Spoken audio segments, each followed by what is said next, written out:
public hearing relating to alternative expenditure limitation home rule option. Public hearing pursuant to ARS Section 41-563.01 regarding the proposed extension of the alternative expenditure limitation for the Town of Marana. We're in public hearing. Mr. Montague. Mr. Mayor, members of council, I'm here before you this evening as part of this public hearing to present to you information surrounding the alternative expenditure limitation, also known as the home rule.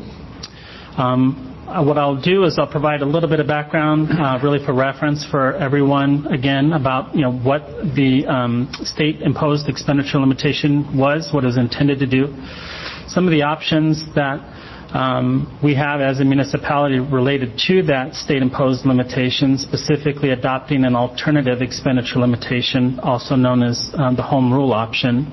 We'll touch upon some of the impacts of the consolidated elections as far as the timing. Traditionally, we would bring this item before you in a spring election cycle, but with the consolidated elections, some of that timeline obviously changed.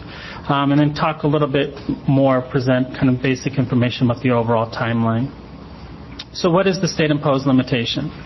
Well, back in 1979-1980, basically the voters within Arizona adopted basically an expenditure limitation with the intent to control growth. At and around that time, there was a great amount of concern related to basically cities or towns that were out of control with higher property taxes or concerns about property taxes and other forms of taxation. So as a mechanism, they imposed or looked to impose some type of restriction that would control some of that growth. And that was basically the imposed state calculated imposed limitation. What that calculation or limit does is it's a formula-based limit based upon, in this case, what our budget was back in 79-80, which was just north of $202,000 for basically an overall annual budget, when we had a population of about 1,425. Some of the flaws in that state-imposed limitation is it assumes, especially, that the service level that existed back in 79-80 when we were a population of 1,425 is reasonably consistent or in parallel with what it might be decades later, or even now in 2016, 2017, when we're a population north of 41,000. Because the calculation only takes into consideration additional population from that base, population growth, and then inflation. But it doesn't take into consideration the service level that we have within our community or services that we might not have even provided back then. Obviously we probably or likely had a very modest but representative police force, probably not to the extent obviously that we do now. Our Parks and Recreation program probably looks significantly different, and our streets program was probably less complex than it is now.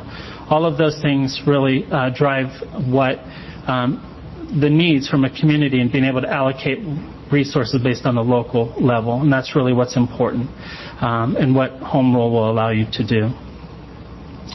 This is an example of a limit, basically kind of the calculation and math side of that calculation. So for 2016-2017, which is the budget that was just approved for a final budget, it takes that 7980 base limit of $202,000 for that budget and multiplies it by a population factor. And that population factor is calculated below, and it takes what the most current population number is and divides it by our population back then. So by the 41,655 or 655 individuals population by the 1425, and that's where that factor comes.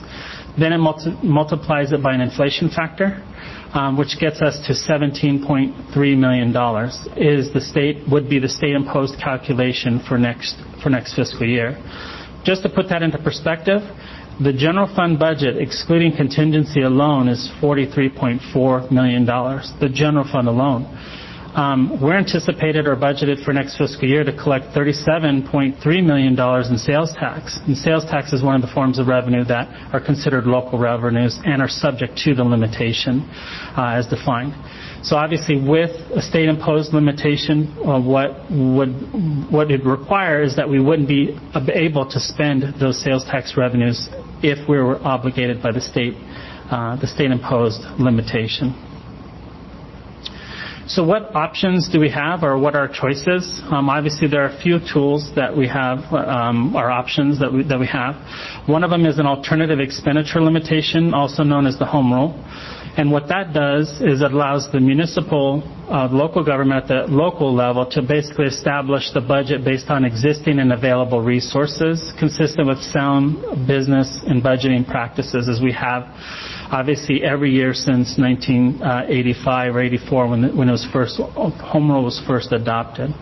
The adoption or approval of home rule doesn't equal or automatically mean any increase in new revenue stream, tax, etc. It just allows the municipality to establish the local spending limit based on available resources. And local control is really key in really ensuring that we're able to deploy those dollars and put them in the various community-based programs, whether it be parks or transportation, public safety, and other areas. And it provides you, obviously, significantly more flexibility. When approved by the voters, it is in effect for 4 fiscal years. Our current home rule option expires at the end of next fiscal year, so at the end of June 30th, 2017. In order for us to extend that, we're required to send a request for extension to the voters. That process requires 2 public hearings. This is the first of 2 public hearings. No action will be taken this evening. It's just a public hearing providing information and allowing the public to speak to this issue. After the second public hearing, then council may consider an item and sending it to the voters in a future public hearing. The Consolidated Elections Law that was passed back in 2012 obviously did impact the timing. Traditionally, we would have brought this to you in the spring as part of a spring cycle. But now with consolidated elections, we're obligated or required to have it go through at the same time as the general election cycle or the regular election during the same time in which the candidates are also or must be considered. Tied to this, obviously, with all the complexities associated with this election cycle, being obviously so many items and items before the voters, this not only in the primary but in the general election, is outreach and communication or education is going to be key. So we've already had a number of individual meetings, and we'll continue to have meetings with our communications and marketing group. Really is a tremendous, asset within the organization to be able to utilize today's tools to educate and inform the public. And that's what we're looking to do, is to give them factual-based information in an easier way to understand. Obviously, the ballot language is written in a particular way because it has to be that way. But we're going to look to obviously provide fact-based information in an easy, hopefully easily digestible format so that they can understand what a yes vote would mean and what a no vote would mean. Currently, we're anticipating some of that outreach to include some type of a web-based, like a landing page, which will provide information. Some type of either a brochure, a single-page brochure, or hopefully a very simple informational sheet. Again, hopefully allowing individuals to very quickly see what home rule is and what a yes vote and what a no vote would mean.